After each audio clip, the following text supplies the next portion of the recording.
نحمده ونصلي على رسوله الكريم اما بعد فاعوذ بالله من الشيطان الرجيم بسم الله الرحمن الرحيم رب اشرح لي صدري ويسر لي امري واحلل عقدة من لساني يفقهوا قولي۔ اللہ تعالیٰ کا لاکھ لاکھ شکر ہے جس نے ہمیں انسان بنایا، دنیا کی تمام نعمتیں ہمارے لیے پیدا کی، زمین و آسمان اور ان میں پائی جانے والی تمام چیزیں انسان کے لیے مسخر کی کہ انسان اپنی ضرورت کے مطابق ان چیزوں سے جیسے چاہے حدود کے اندر رہتے ہوئے فائدہ اٹھائے۔ پھر اس کا ہم پر بہت بڑا احسان ہے کہ اس نے ہمیں مسلمان بنایا۔ مسلمان اس شخص کو کہتے ہیں جو دین اسلام پر ہو، اور اسلام کا معنی ہے پیس، امن۔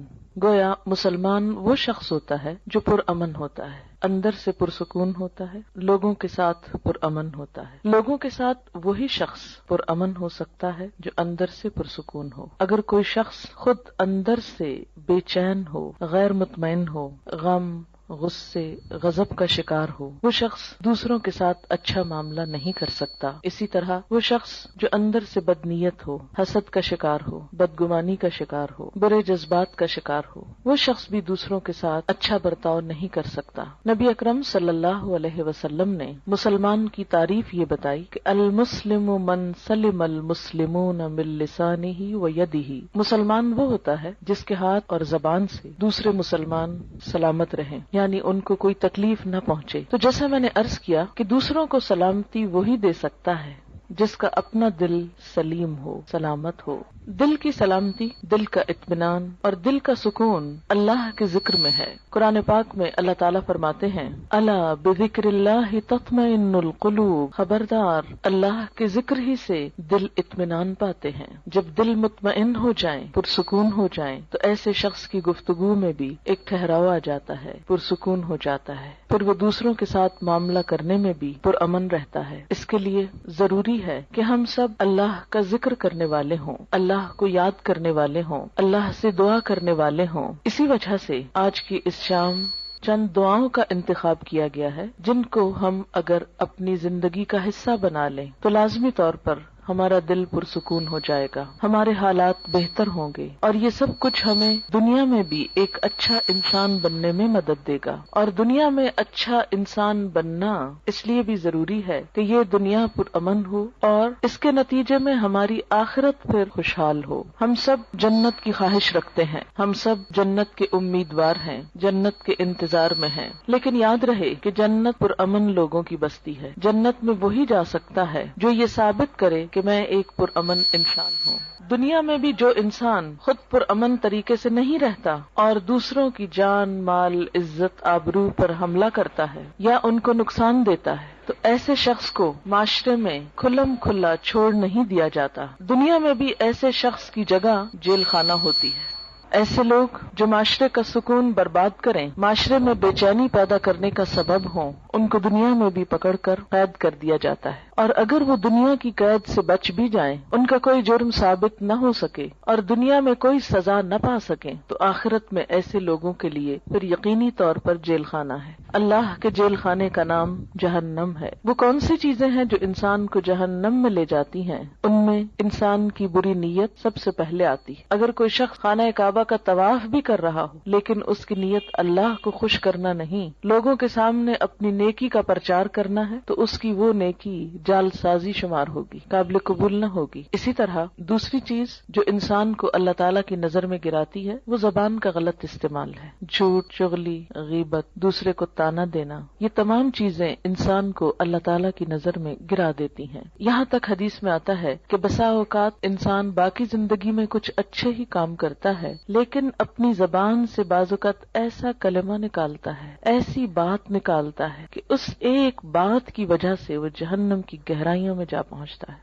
ازواج مطہرات میں سے ایک نے دوسری کے قد کے بارے میں کچھ اظہار خیال کیا کہ فلاں تو ٹھنگنی ہے، ٹھنگنی کہتے ہیں جس کا قد چھوٹا ہو۔ آپ صلی اللہ علیہ وسلم نے یہ لفظ سن لیا، آپ نے فرمایا تم نے اتنی سخت بات کی ہے کہ اگر اسے سمندر میں بھی ملا دیا جائے تو اس کا پانی بھی کڑوا ہو جائے. لیکن ہمارے عام طور پر ماحول میں اس قسم کے تبصرے کسی کے ناک پہ، کسی کے جسم پہ، کسی کے قد پہ، کسی کے رنگ پہ، کسی کی چال پہ، کسی کی لباس پہ کس قدر عام ہے. اور کبھی ہم نے منہ سے ایسے غلط لفظ نکالتے ہوئے سوچا بھی نہیں کہ ہم کوئی بری بات کر رہے ہیں. ہم کہتے ہیں تو کیا ہوا، وہ ایسے نہیں ہے، میں کوئی جھوٹ کہہ رہا ہوں، اور یہ کہہ کر اپنے آپ کو مطمئن کر لیتے ہیں اور پھر رواں تبصرے شروع کر دیتے ہیں. عام طور پر گفتگو کا موضوع لوگ ہوتے ہیں اور لوگوں کے ظاہر پر، حالت پر، شکل و صورت پر زیادہ تبصرے ہوتے ہیں. ان تمام اخلاقی برائیوں سے بچنے کے لیے ضروری ہے کہ انسان اللہ تعالیٰ سے مدد مانگے، اللہ تعالیٰ سے مدد لے. قرآن پاک میں اللہ تعالیٰ فرماتے ہیں کسی بھی مشکل سے نجات پانے کا جو ذریعہ ہے وہ ہے وَاسْتَعِینُوا بِالصَّبْرِ وَالصَّلَاةِ، مدد مانگو صبر کے ساتھ اور نماز کے ساتھ.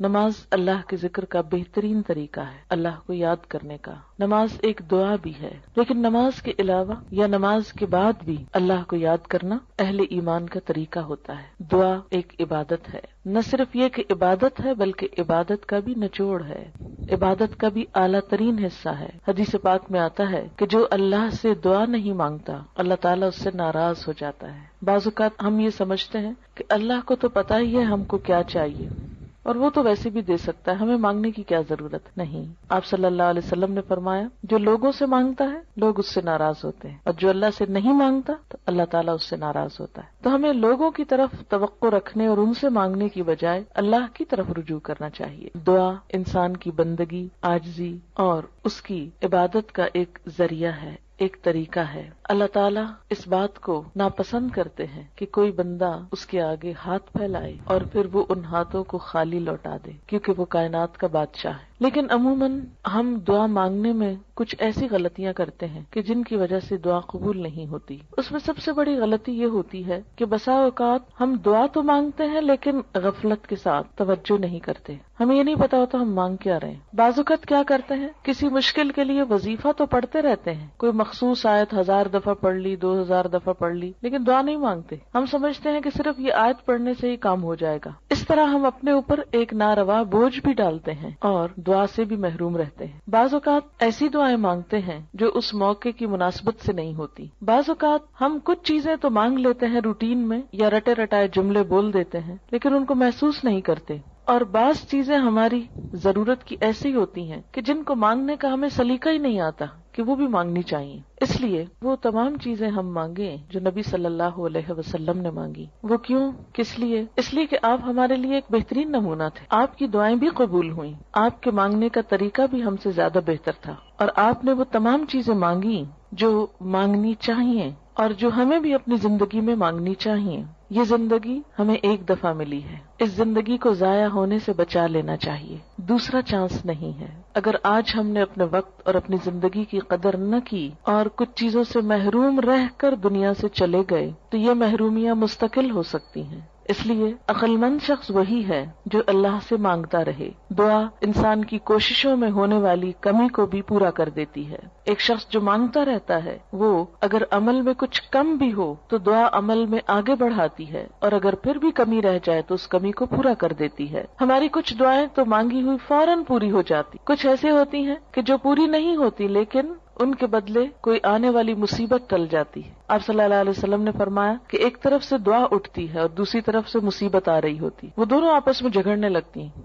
دعا مصیبت کو اوپر لے جاتی ہے کہ واپس جاؤ، اس بندے پہ نہیں آؤ، اور مصیبت اترنا چاہتی. پھر فرمایا جس میں زیادہ زور ہوتا ہے وہ دوسرے کو دبا لیتی. اگر دعا میں طاقت ہے، دعا میں قوت ہے، شوق ہے تو وہ مصیبت کو واپس لے جائے گی. اور اسی طرح اگر دعا پھیکی ہے، ڈھیلی ڈھالی ہے، یا مانگی نہیں یا پوری نہیں تو پھر مصیبت آ جاتی ہے. تو دعا کا ایک فائدہ کیا ہے؟ بسا اوقات وہی چیز مل جاتی جو ہم مانگ رہے ہوتے ہیں. بعض اوقات وہ تو نہیں ملتی، وہ جا رہی ہوتی ہے لیکن راستے میں وہ ایک آنے والی مصیبت کو واپس لے جاتی. مثلا انسان پہ کوئی بیماری آنے والی ہوتی اور انسان کو نہیں خبر کہ اس کے ساتھ یہ ہونے والا ہے. انسان کچھ اور مانگ رہا ہوتا ہے، مال مانگ رہا ہوتا ہے، اولاد مانگ رہا ہوتا ہے، گھر مانگ رہا ہوتا ہے، یا جو ہماری عام روزمرہ زندگی میں مانگنے کی چیزیں. اب اس کو وہ تو نہیں ملتا جو وہ مانگ رہا ہے لیکن وہ مصیبت ٹل جاتی ہے جو آنے والی تھی، کیونکہ اگر وہ آ جاتی تو یہ مانگی ہوئی چیز ملنے کے باوجود وہ اس کی خوشی نہ دیکھ سکتا. مثلا اگر ایک انسان کی موت آ رہی اور وہ زندگی نہیں مانگ رہا، وہ گھر مانگ رہا ہے. اگر اس کی دعا اسی طرح قبول کر لی جائے، اس کو ایک اچھا گھر مل جائے، لیکن گھر ملتے ہی اس کی زندگی باقی نہ رہے، تو اس کو اس گھر کے ملنے کا کیا فائدہ ہوا؟ کوئی فائدہ نہیں، کیونکہ وہ تو زندہ ہی نہ رہا. اس لیے اللہ تعالیٰ کو زیادہ بہتر طور پہ پتا ہوتا ہے کہ اس وقت ہماری ضرورت زندگی ہے یا گھر ہے، مثلاً یا صحت ہے یا اولاد ہے. بعض اوقات انسان اولاد کی دعا کرتا ہے، بیٹے کی دعا کرتا ہے، جو ہمارے معاشرے میں عام طور پر ہے، لیکن اللہ تعالیٰ وہ نہیں دیتا، اس کے بدلے میں کچھ اور دے دیتا ہے جو اس سے زیادہ انسان کی ضرورت ہوتا ہے. تیسرا طریقہ یہ ہوتا ہے کہ جو کچھ انسان مانگتا ہے وہ نہ تو وہ ملتا ہے، نہ مصیبت ٹلتی ہے، بلکہ آخرت کے لیے جمع ہو جاتا ہے، انسان کی نیکیوں میں بدلتی جاتی ہے دعا. کوئی مانگی ہوئی دعا ضائع نہیں جاتی. یہ یاد رکھیں کہ دعا ایک ایسی نیکی ہے جو ضائع نہیں ہوتی، وہ اپنا اثر ضرور رکھتی ہے. کچھ کام تو ایسے نا جو ہم کرتے بھی رہیں تو ضائع ہوتے جاتے ہیں، کوئی نتیجہ ہی نہیں نکلتا. مثلا دنیا میں کئی ایسے بزنس ہوتے ہیں، انویسٹ کرتے ہیں لیکن اس کو کوئی فائدہ نہیں ہوتا، الٹا نقصان میں جاتے ہیں. لیکن دعا ایسی انویسٹمنٹ ہے جو ضائع نہیں جاتی. آپ مانگتے چلے جائیں، اگر دنیا میں کچھ نہیں بھی ملا تو آخرت میں اس کے بدلے میں اتنا کچھ جمع ہو جائے گا کہ وہاں جا کر انسان تمنا کرے گا، اے کاش میری کوئی دعا دنیا میں نہ سنی جاتی اور مجھے آج ہی سب کچھ مل جاتا. پیغمبر ساری زندگی ایک دعا مانگ کر مایوس نہیں ہوئے. حضرت زکریا علیہ السلام ایک جگہ پر کہتے ہیں وَلَمْ أَكُمْ بِدُعَائِكَ رَبِّ شَقِيًّا، کہ اے میرے رب تجھ سے دعا مانگ کر تو میں کبھی نامراد ہوا ہی نہیں. یہ تو ایسا کام ہے جس کے بعد نامرادی ہے ہی نہیں، نقصان ہے ہی نہیں، خسارہ ہے ہی نہیں. اس لیے انسان کو مانگتے رہنا چاہیے. وآخر دعوانا الحمد للہ رب العالمین.